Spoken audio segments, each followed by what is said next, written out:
Hi, and welcome to this class today. I'm very happy to have a friend of mine. I'm going to ask you to introduce yourself. Go ahead. Ciao, Marialaura. Hello, everyone. Hi. Very nice to meet you virtually. I am a PhD candidate at the University of St. Andrews, and my research focuses on narrative, on the uses of narrative across media. So I'm very happy today to be talking to you about cartoons, animation movies, which is a topic that is not necessarily explored often, especially in an academic environment, but it's very interesting nonetheless. Right. So, Marialaura, you selected three major theoretical pillars, if you will, that you're going to be applying today to cartoon analysis. Yes. Which one do you want to start with? Marxism, yes. Yes. So when we say Marxism, we refer to both a philosophical movement and a critical theory that can be applied to text. Marx was a philosopher, and a Marxist approach to a text is primarily political. So I would like to start with a quote by Jameson, again, Marxist philosopher, who says that the political perspective is the absolute horizon of all reading and all interpretation. So this is the first thing that we need to keep in mind, what Marx says about the structure of society. So Marx says that there is a base to society, which is its material and economic conditions, and a superstructure, which is the realm of abstract ideas, of institutions, of culture in a larger sense. So what Marx says on a very basic level is that the base is bound to influence the superstructure. The Marxist, we could say, utopia, the working class, which is the lower class and really the most numerous one as well, will eventually take the power from an unjust ruling class, eliminate all inequality, all difference between people, and also some concepts that promote this inequality, such as private property. And ideally, all men will be equal and will also reappropriate the relationship that they have with their work. So they will no longer be alienated, which means that they are not aware of their power and their role in the production system. Have you identified a particular cartoon you would like to apply this theory to? Yes, there is actually a very appropriate cartoon that we can use. It's called A Bug's Life. So I don't know if you're familiar with it, but the plot of the movie is that there is a colony of ants who works but does not profit from their labor. Rather, they give all the food that they harvest to the grasshoppers, who present themselves as a sort of protector. So they say, "We will stop protecting you if you don't give us, the food that we need." But at the same time, of course, they exploit the ants. Who do not work from themselves, and we can use to assimilate them to the Marxist workers. So they are alienated, for sure, because they have no idea of their power. They have no specific idea of what they are doing individually in the production process, and they have basically no decision power. So they are unable to make decisions, especially when there are difficult situations. The movie really stresses the importance of collective action and of unionizing in general for workers, because what the ants realize at some point in the movie is that the laws of nature, there's actually a moment where an ant says this, tell them that they can keep the food that they harvest for themselves and store it for the winter, but also enjoy it in the moment, and that they are not forced by nature to obey the grasshoppers. So it was all a sort of manipulation on the part of the grasshoppers. There's also the idea that they outnumber the grasshoppers, so that they have power in numbers and that they can eventually overturn the unjust economic system that they find themselves in. My premise for any kind of critical reading of a media text, a cultural product, which is that we do not need to see cultural production as a solely top-down process. It is as much of a bottom-up process as it is a top-down process. So it is true that culture can influence society, but at the same time, culture is mirroring society. So it's a two-way relationship rather than a one-sided one. So we do not necessarily need to see, the relationship between the base and the superstructure as a one-sided one. We need to keep in mind that art or culture retains some form of independence, and that it is precisely through these cultural products that we can be made aware of the struggles that happen in society, in reality.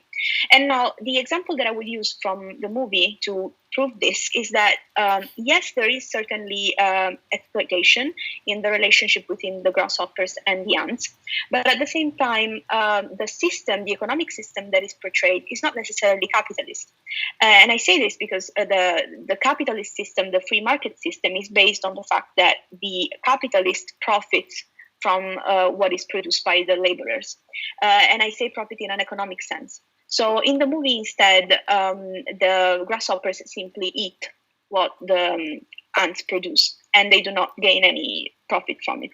So rather, it is a feudal system that is portrayed in the movie, where the ruler is presented as a benefactor, as a protector, and especially because these are laborers in agriculture. So we're not necessarily talking about companies or this sort of system. So now, is the movie outdated? Now, this is a conversation that can be had. But I believe personally that any cultural product is always one step behind the changes that are happening in society.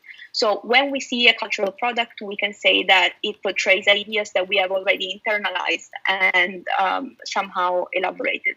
Yes, there is a compromise between showing a very contemporary struggle with inequality at large, but at the same time inserted in a frame that is ancient.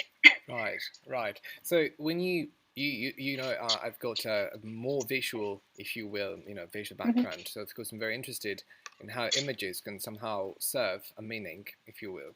So what is the extent of premeditation, these cartoons have while selecting what kind of particular animals were incorporate and personify particular features? And in the case of the cartoon we were talking about before, namely basically ants and grasshoppers, what do you think is the extent of premeditation that there is behind the selection of animals to be featured in a particular cartoon? The reading of cartoons in general, there is a tendency, which I think is very detrimental, to see cartoons as a sort of tool of manipulation. That an invisible hand, the powers that be used to manipulate children who are especially vulnerable because they do not have the critical tools to take apart the cultural product. We also need to keep in mind that animation movies come from a very long tradition of popular literature and fairy tales, folk tales. So, in fact, with the examples that you made, there's a long tradition of anthropomorphizing animals and using them to symbolize very different aspects of humanity, and vices and virtues, so to say. So, of course, there is a long tradition for ants and grasshoppers as well. So ants are traditionally the embodiment of a sense of collectivism, of finding strength in numbers, of serving your community. So doing something not for yourself, but for the greater good. There is a long tradition of seeing grasshoppers as insects that cannot save, that cannot plan their life, and that do, unlike ants, they do everything last minute. And so it makes sense that in the narrative of the movie, one is exploiting the other. On the other hand, we have a movie that also praises individual genius, because the protagonist is at the end, the male savior of the day, and he does so through individual ideas. He's the one that comes up with methods and machines to make labor easier for the other ants. Right. So again, bit of both. You anticipated, I think, something very interesting, because you talked about the male savior, didn't you? So basically, you characterized the character by gender, if you will, and of course, through the sort of a power, that he holds in a particular cartoon. And he somehow anticipates another theory, I think we might talk about. It is the one of feminism. Yes. Go ahead. I think the movie provides a very good example, actually, of a long tradition of gender relationships in Disney movies and in animation in general.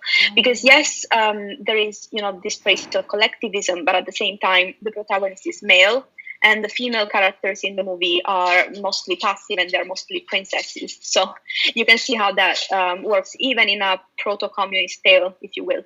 In general, what feminism does in a critical sense, is to put the focus on gender within a narrative. So it points out how gender works, how gender differentiates the characters' narrative arcs, and so on and so forth. In particular, it claims that popular culture in general, works within patriarchy. Now, patriarchy we can loosely define as a social system that benefits men as opposed to women. So therefore, we can say that women's relationship with culture will be different from men's. And understanding these differences and how popular culture works within patriarchy is part of achieving the social change that feminist scholars seek to achieve. Scholars and activists, because of course the two can overlap. And what have you identified a cartoon for us that best exemplifies the theories of feminism and how these become cartoons?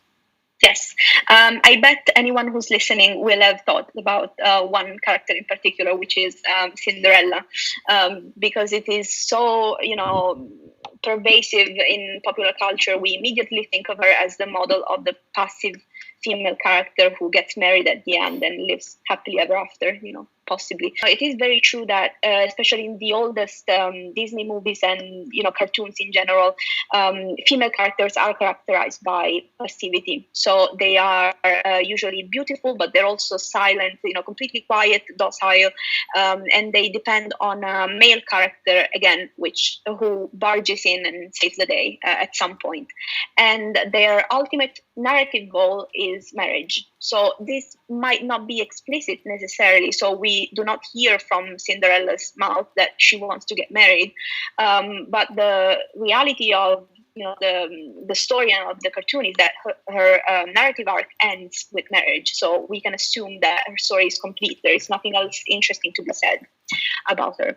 It is through repetition, so the fact that these narratives are so pervasive, that the social influence comes in, because of course the target audience is children, female children especially, and so at some point in history these stories become guidelines, if you will. So this is the one exception to the rule that I make about not thinking about manipulation, because yes, there is a degree, of course, of manipulation, even if not intentional. I always like to go back to the song that she sings with all the birds and the animals and so on. Yeah. It's a very lovely song, but what I find most interesting about it is that her dream is non-specific. So she never says what it is that she wants to do. We can just assume that it's changing her way of life, because she's exploited by her stepmother and stepsisters and so on. So she wants to remove herself from that situation. But aside from that, she has no ambition of her own, no dreams, nothing that she wants to do. And she's also kind, of course, beautiful and kind. And she might be beautiful precisely because she's kind. So I think that's the second element that I love to point out, is that we have a female protagonist and we have female antagonists. So we have the stepmother and the step sisters.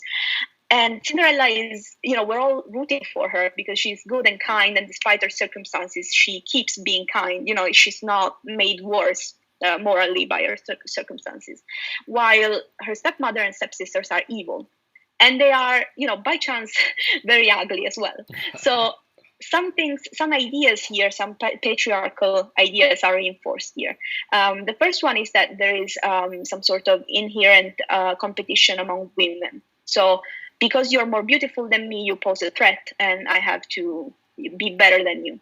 And the second one is that the beauty reflects your morality. So if you're good, you're also beautiful, and if you're bad, you're also ugly. Yeah. And that's something that we can find in female antagonists in general, even evil characters. You can think of witches, of Ursula in The Little Mermaid, and so on. Cinderella the movie ends with her marriage, so we can say that that's it. She's fulfilled her narrative goal, and we can put her aside. Now, I wanted to bring in another movie, more recent, just to point out how the female narrative within animation has changed and has evolved over time, and that's Brave. So it has been praised as the most feminist Disney character ever, Merida, the protagonist. Now, is this really the case? I would argue that it isn't, not 100%. I think we can, I mean, of course, there is we need to point out that so far it's one of the most feminist, if you will, because it doesn't end in marriage and she does have ambitions of her own. She's very good at archery. And she refuses to get married to the person that her parents are proposing. So, because there's in the social system of the movie, there are arranged marriages, but she refuses to do so. And it is true that at some point, halfway through, the movie shifts the focus from the protagonist to the mother-daughter relationship in the movie. So we can argue that, marriage and in general her life is not the primary focus of the movie. But it is also true that Merida's narrative arch remains open. So she does not find closure. It's not like we are told that she will do archery for the rest of her life, or that she will become queen even without a man. We are not given a narrative. So what I personally think has happened somewhere along the way is that movies can no longer give us the princess narrative, because that's due to feminism. So again, here we have culture that mirrors reality. Due to feminism, we no longer accept that narrative for women, which is also wrong, I think, because there is power in diversifying the narrative. So we do not just discard one, right. We accept more, if anything. So we have discarded marriage, something that is, of course, sexist and heteronormative and so on. But what's going to take its place in female narratives? We don't know. Again, another open question. I've got a question for you. The question is whether the authorship of this particular cartoons has changed. Like, if these cartoons are written, made, conceptualized, and designed by men, or the writing of the gender writing, this period of the writers have changed accordingly. Because of course, yes. Sometimes what's scary, especially also in the visual arts, or also in books and so on and so forth, is to write about the situation of women from the writing standing point of view of men, which is not completely, objective, if you will. So, as the narrative of cartoons changed, because also women have got more power, more presence in writing cartoons. So has there been an evolution regarding the gender of cartoons writer? Okay, I think Brave in this sense is a fitting example, because it was co-created actually. So the original concept, if I'm not mistaken, was created by a female author. And there has been a lot of debate because at some point down the line of the production of the movie, Merida was actually redesigned by some male producers. She was made more princess-like, which included making her thinner and changing the shape of her eyes, of her face, and so on and so forth. So you can see that the protagonist actually has a very young looking appearance. She looks very innocent but determined. She's not sexualized in any way, which is different from previous princesses who were also older, for example. The female producer actually actively went against this, and she refused to work on this project, and she actually opted out at some point. The original design then was reinstated because there was a huge amount of protests. People signed petitions and so on when they realized that this change was being made. So I think this anecdote actually shows you several things. It shows you that in this case specifically, the cultural product reflects what is happening in society, because society actively influenced the final result. But at the same time, there are still some very outdated ideas, which is that in order to have a female character of a certain form, a very independent female character with agency, you also have to retain some of the original, as we could say, visual characteristics that mirror, her moral qualities. And this also tells you a lot about the writer authorship, of of how male and female powers can create how male and female pens can somehow create a suspension and a tension at the same time when coming to shaping the character of a particular cartoon. So maybe this is also a consideration we might keep in mind for the future, when we are designing, conceptualizing a new cartoon product. I think the very last theoretical pillar you'd like to introduce is the post-colonialist one. Yes, in post-colonialism in particular, the discourse is around race. So, or nationality, of course, there are different nuances to the discourse. But post-colonial criticism in particular is concerned with the relationship between colonizer and colonized.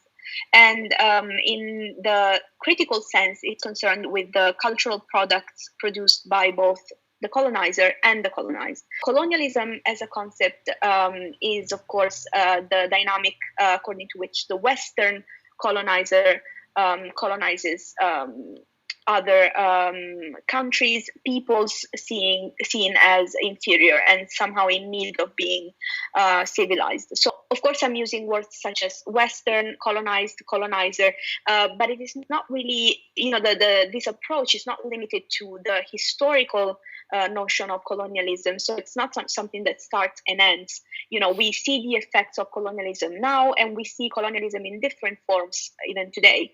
So some forms of tourism can be seen as colonialism. Right. So we can pay attention to travel writing as well. Forms that we would not suspect include the colonizer-colonized relationship. Right. Have you got any particular cartoon that exemplifies these theoretical pillars? Yes, I have two, just like in the case of feminism, because it's an older one and a newer one. So the first thing that would probably come to mind when we think of colonialism and animation is Pocahontas. So Pocahontas, very, very well-loved cartoon, is subversive and ahead of its time in many ways. She refuses to get married to the man that her family has chosen for her. So here too we have an arranged marriage situation, and she wants to lead a more adventurous life. So we do have a character with ambition, with desires, and so on. On the other hand, however, we have a fundamentally unbalanced dynamic. So the one between the colonizer and the colonized, even when it is romantically connoted, is always unequal. So having John Smith and Pocahontas together is problematic at its core. And we also have the implication that there is a good kind of colonialism and a bad kind of colonialism, because we have the good colonizer, John Smith, who is kind, blonde, prince figure, and we have then the figure of the Governor Ratcliffe, who is more aggressive and wants to actively make war. So what is most problematic here is that colonialism is not necessarily denounced.